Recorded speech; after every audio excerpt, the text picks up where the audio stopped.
Pak Nov, ada satu hal tadi yang Bapak sampaikan, itu transkrip tidak lengkap begitu. Ada yang transkrip tidak lengkap ya, ada pembicaraan yang kemudian yang sebenarnya tidak terungkap di situ. Apa misalnya? Karena kalau melihat ini tadi sebagian ini ada kesan bahwa oh ini ada hengki-pengki, ada kong kali kong, ada sesuatu janji gitu kan. Kalau dari transkrip yang ada. Kemudian ada, saya melihat nggak ada sesuatu janji dari saya ya. Saya nggak ada janji karena saya hanya menyampaikan sesuatu yang normal bahwa presiden demi kepentingan bangsa dan negara, kepentingan rakyat Indonesia itu beliau selalu concern. Saya nggak pernah janji misalnya presiden setuju, nggak pernah. Presiden Pertanyaannya sebetulnya begini, karena Anda kan membawa Riza. Iya, orang apakah Anda membawa atau Riza yang mengikuti Pak Nov dalam kasus itu sehingga jadilah pertemuan itu bertiga?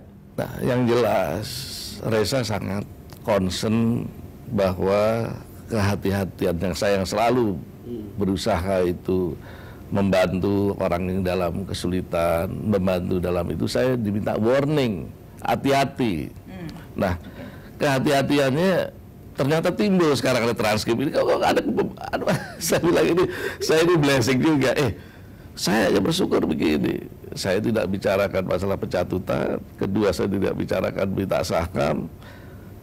Yang jelas kan Reza juga nggak minta saham. Tetapi ada sesuatu bagian yang memang ya saya nggak mau ini awalnya juga ada ya yang nggak masuk pasti di dalam transkrip ya. Kalau rekaman saya nggak. Apa hal yang tidak masuk di dalam transkrip yang kemudian menurut Pak Nov penting diketahui? Nanti kita lihat pada saat nanti kalau memang itu kan akan dibuka juga. Apakah betul katanya Bapak juga ditawarin mendapatkan saham? Saya tidak pernah merasa ditawari. Enggak, di depan saya ada ya, tapi kan belum tentu mungkin antara pengusaha atau ke saya nggak ngerti. Tapi yang jelas itu disampaikan, tetapi Bapak tidak yakin apakah itu disampaikan untuk Pak Nov atau untuk Pak Riza Khalid begitu? Yang jelas si Reza itu menolak. Wah, saya bukan ini, saya saya nggak punya uang segitu besar. Ini saya nggak itu salah satunya lah yang nggak ada ya. Tapi udahlah ini kan nanti kalau memang sampai ke sana kan pasti akan tahu mana yang benar, mana yang enggak. Tapi yang jelas ya, ini tentu saya sayangkanlah semua kejadian ini. Kalau terjadi adanya transkrip yang ada itu membuat suatu kegaduhan yang besar. Saya juga minta maaf kepada masyarakat, saya minta maaf juga kepada teman-teman di DPR. Minta maaf kepada seluruh yang ini menjadikan masalah yang sangat besar. Saya janji bahwa itu bukan maksud saya untuk melakukan hal yang demikian. Pak Nov, Anda sudah minta maaf kepada masyarakat, kepada anggota DPR, lalu apakah juga kepada presiden dan wakil presiden yang namanya disebut-sebut di situ? Gini ya, saya kan ketua DPR. Dengan presiden kan biasa ngomong. Ya, ngomong juga saya tentu selalu menghargai presiden, menghormati.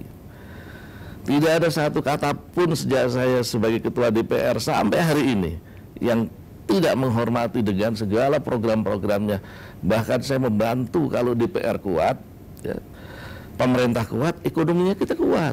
Pada saat hari ketika Pak Sudirman Said menyampaikan laporannya ke MKD, sorenya Bapak ketemu Wapres.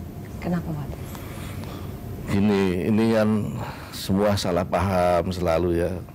Saya ini kan ya tentunya sebagai ketua DPR juga saya punya keluarga yang harus ngawinkan anak-anak.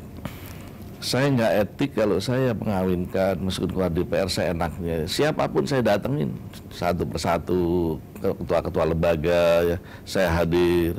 Ketua partai, Wapres juga orang yang senior yang saya banggakan karena dia menyelesaikan Golkar antara kubu Abu Rizal Bakri.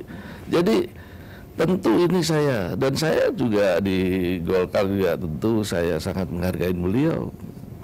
Jadi ini memang konstelasi ke depan ya yang berkaitan dengan ini tentu saya sebagai kader Golkar harus mengikuti dan menghormati. Tidak ada hubungannya misalnya dengan cerita pemilihan.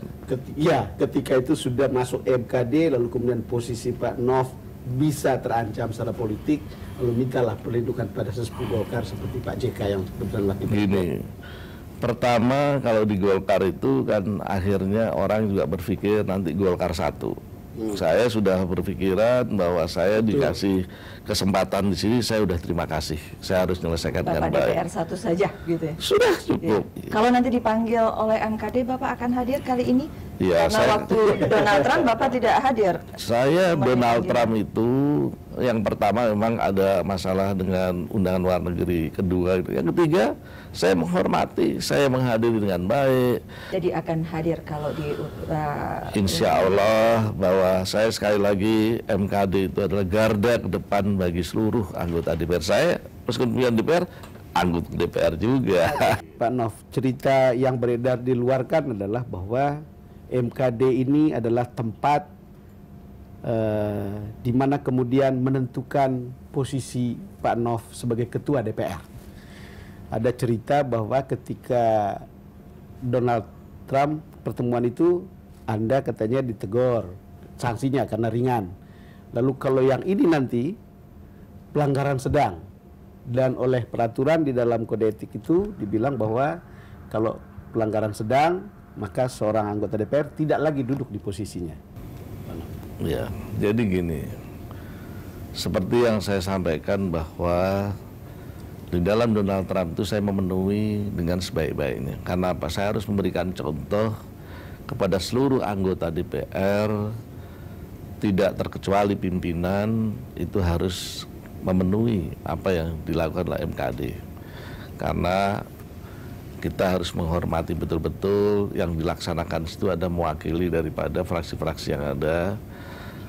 Sehingga pada saat itu, pada saat yang terakhir saya memenuhi panggilannya. Dan ini saya sangat menghormati. Ya, nanti bisa dilihat ya bahwa mereka juga memberikan, tentu setelah saya jelaskan secara menyeluruh bagi mereka-mereka yang hadir, wah ternyata Pak nggak ada masalah apa-apa ya. Ini tentu memang media ini tentu saya sangat menghormati begitu kuatnya. Tapi sebenarnya kan bahwa pertemuan-pertemuan yang dilakukan itu juga bukan dalam rangka untuk mencari-cari ya. Itu hal-hal yang memang kita situasi keadaan kita pada waktu itu di ekonomi global sedunia itu dalam keadaan menurun, dan mereka akan menginvestasikan di Indonesia dengan membawa ribuan para tenaga kerja, membangun hotel bintang 6. Jadi hal-hal yang menurut saya itu, toh saya tidak terlibat dalam usaha-usahanya. Pak Nov, dibandingkan dengan kasus Donald Trump, bagaimana Bapak melihat kasus serangan ini? Catut-mencatut ini? Jadi saya karena tidak merasakan ya bahwa saya mencatut nama presiden, saya tidak merasakan saya juga minta saham, saya tidak merasakan bahwa berbuat bahwa tujuan saya adalah baik ya. Tetapi saya juga tidak menyangka bahwa ini terjadi adanya suatu transkrip yang membuat suatu kegaduhan yang luar biasa ya. Pak Nov merasa bahwa kasus serangan ini sebagai sebuah yang lebih besar dari yang sebelum-sebelumnya dibandingkan Donald Trump itu, atau sama saja, ini sama saja dengan kasus Donald Trump waktu itu? Ya, saya tetap menghargai apapun yang media sampaikan, apapun yang media tuduhkan. Tapi mudah-mudahanlah nanti para pempret juga melihat yang benar gitu ya. Melihat pemilik-pemilik juga melihat yang benar. Yang penting bukan pempret, Pak, masyarakat yang Pak Nov, jadi cerita di kalangan media termasuk teman-teman pempret kan, Anda ini hebat sekali bisa escape dari berbagai isu-isu sebelumnya. Kita tahu memang tidak, kalau lewat proses peradilan itu semua tidak ada buktinya, bukan? Tetapi ada case A, case B, case C, semua lolos. Lalu kemudian ketika MKD ini orang lalu berpikir ini mungkin pertempuran terakhir Pak Nov di situ. Ya gini Pak, saya justru selalu berdoa kenapa kok ada aja masalah begini? Apakah saya harus bikin bubur merah, bubur putih setiap hari gitu ya? Karena saya juga merasa bahwa lewatnya itu, ya saya selalu berdoa. Loh, kenapa kok ditimpakan pada saya? Mungkin ada yang kurang gitu ya pada dalam diri saya. Kalau berbuat untuk kepentingan tugas, pekerjaan, kepentingan untuk bangsa negara, saya lakukan dengan baik-baiknya gitu. Sampai ada petisi Pak Nov untuk mundur. Iya, Apakah Anda berpikir juga untuk itu misalnya? Semua saya percayakan ya, semua itu jabatan dan juga semua yang diberikan pada saya itu adalah semua karena Allah Subhanahu wa Ta'ala sudah memberikan yang terbaik. Jadi saya semuanya itu, saya hidup dari susah, Pak. Dari saya ini sebagai supir, sebagai pembantu, sebagai penjual madu. Jadi saya biasa susah ya. Sekarang diberi demikian juga saya harus bersyukur. Jadi Pak Nov akan menanggapi kasus ini seperti apa? Tidak mundur dari ketua DPR, akan memberikan klarifikasi seperti apa, atau bahkan menuntut balik? Apa yang mau Bapak Ya itu lakukan? semua saya serahkan kepada Atau Bapak diam saja pasif? Nah, kan saya sudah merasakan bahwa saya ini tidak melakukan apa-apa gitu. Jadi saya harus berbuat apa itu? Saya kira mengalir saja, bagaimana? Kita sudah mengalir saja, tetapi kan tadi saya sudah bicara sebetulnya tentang MKD bukan hanya proses peradilan etik di situ, tapi juga simbol pertempuran politik untuk mengambil alih posisi Pak Nov sebagai ketua DPR. Kan itu kan kita masih dengar cerita lama dulu kan, yang mungkin terbawa sampai sekarang. Lalu kemudian ini kesempatannya, terasa nggak seperti itu? Ya, kan saya udah jelaskan, Mbak, bahwa MKD ini saya sangat percaya dan menghormati. Dia harus bekerja secara profesional. Ya.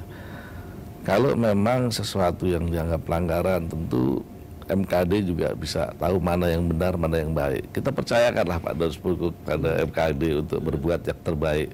Masyarakat akan menilai, ya, semua akan menilai, anggota DPR juga akan menilai bahwa apa yang benar, apa yang salah gitu. Saya percayakan penuh itu Pak Dauspuku untuk masalah itu, karena yang jelas selama hidup saya berusaha yang terbaik untuk kepentingan rakyat di dalam tugas-tugas saya itu. Tidak ada berpikiran-pikiran yang jauh, dan saya juga bersama-sama pemerintah ya, DPR dengan pemerintah, saya berusaha yang terbaik untuk bisa dalam tugas-tugas saya ini menciptakan iklim yang betul-betul kondusif, karena dalam keadaan perekonomian kita yang demikian itu tidak ada lain kecuali kita masih bersama-sama, kita kuat bersama-sama. Itu intinya. Tidak ada terpikir untuk kemudian menuntut balik misalnya secara hukum. Ini tentu kalau dibilang saya ini sudah menjadikan nama baik saya ini tercemar, ini memang sudah menjadi bagian bahwa masyarakat sudah memberikan vonis kepada saya yang kurang baik ya. Memberikan tuduhan yang kurang baik. Ini tentu pencemaran nama baik terhadap saya ini sudah jauh sekali ya. Tentu kita lihat perkembangannya. Saya hanya memberikan suatu pedoman, mudah-mudahan lah orang yang berbuat ini diampuni oleh Tuhan yang Maha Kuasa.